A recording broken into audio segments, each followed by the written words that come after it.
We guide you through how to get transcript of YouTube video and turn it into text quickly and easily.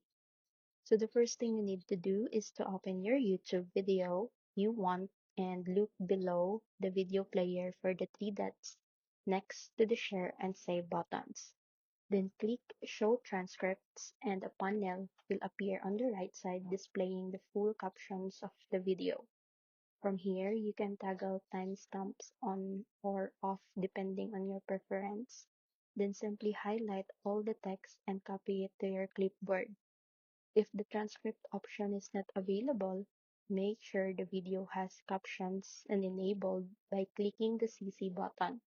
For automatic conversion, you can also use online tools by copying the video URL and pasting it into a trusted YouTube transcript generator to instantly extract the text. Once done, paste your transcript into a document or editor where you can clean it up, format it, or use it for notes, subtitles, or content creations.